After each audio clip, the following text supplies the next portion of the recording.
కొద్దిగానో ప్రభుత్వ ట్రెజరీకి పోయే పరిస్థితి వచ్చేది. నిత్యావసర వస్తువుల ధరలు పెరిగాయా?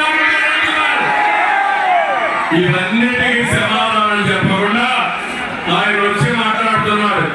నేను ఇచ్చిన హామీలన్నీ నెరవేర్చాను, అన్నీ కూడా అయిపోయినాయి, ప్రజలు ఆనందంగా ఉన్నారని అబద్ధాలు చెప్పే ముఖ్యమంత్రి ఈ ముఖ్యమంత్రి. నేను అడుగుతున్నా, ఈ నాయకుడు సూటిగా ఒక 5 ప్రశ్నలు అడుగుతున్నాయండి. మద్యాన్ని నిషేధిస్తామని చెప్పేవాళ్ళు లేదా? తర్వాతే ఓటు అడుగుతామని చెప్పారా లేదా? చేశారా తమ్ముళ్ళు? ఓటు అడిగి అడుగుతున్నా.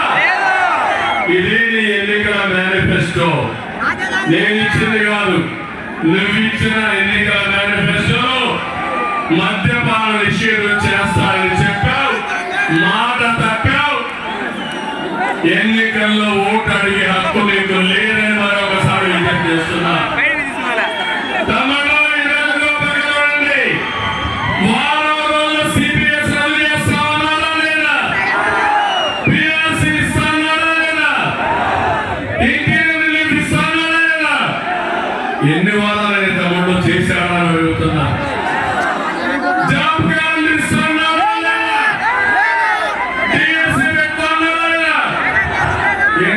ఉద్యోగాలు వచ్చాయా మీకు? మళ్ళీ జాబ్ రావాలంటే గంజాయి ఉండాలంటే జగన్ ఉండాలి. అవునా కదా? రాష్ట్రాన్ని గంజాయి బయలు చేసిన దుర్మార్గుడు ఈ జగన్మోహన్ రెడ్డి అని చెప్పి మీకు తెలియజేస్తున్నా. జర్నలిస్టులకి ఉద్యోగస్తులకి ఇల్లు కట్టిస్తానని కట్టించామని అడుగుతున్నా. అదే మరి ఎస్సీలకు, ఎస్టీలకు, బీసీలకి, మైనారిటీకి 50% ప్రభుత్వ పనులు రిజర్వేషన్ పెడతానని పెద్దల తమ్ముడు అడుగుతున్నా. నేను ఒకటే చెప్తున్నాను, 2019 కంటే ముందు ముద్దులు పెట్టాడు, వరాలు ఇచ్చాడు, నీకు మైమతి పోయాడు. వచ్చిన తర్వాత బాధుడే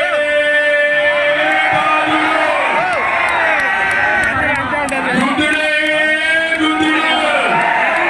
అవునా కాదా?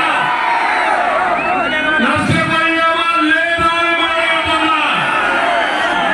ఇలాంటి అబద్ధాలు చెప్పిన అబద్ధాలు కోరు ఈ ముఖ్యమంత్రి. తమలో ఒక విషయం అడుగుతున్నా, మన కిరణ్ కుమార్ రెడ్డి గారు ముఖ్యమంత్రిగా ఉన్నారు, నేను ముఖ్యమంత్రిగా ఉన్నా. ఎప్పుడైనా మీ పట్టాదారు పాస్ వస్తకపోయినా మా బొమ్మ వేసుకున్నామని అడుగుతున్నా.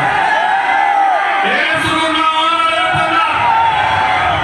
ఆ భూమిని ఎవరిచ్చారని అడుగుతున్నా. జగన్మోహన్ రెడ్డి తాత ఇచ్చాడా? వాడు నాన్న ఇచ్చాడా? ఇప్పుడు చూడండి తమ్ముళ్ళు, దీనిపైన పట్టాదారు పాస్ వస్తకపోయినా ఎవరి ఓటు? నీటి పెట్టాలైనా,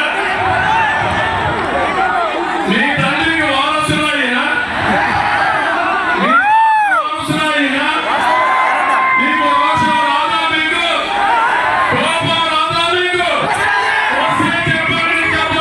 జగన్ జాగ్రత్తగా ఉండమని అడగండి. వైఎస్ఆర్ కాంగ్రెస్ నాయకుడు వస్తాడు, శ్రీకాంత్ రెడ్డి. శ్రీకాంత్ రెడ్డి, ముందు సమాధానం చెప్పు. ఆస్తి నాదా, మీ జగన్ దాని కోసం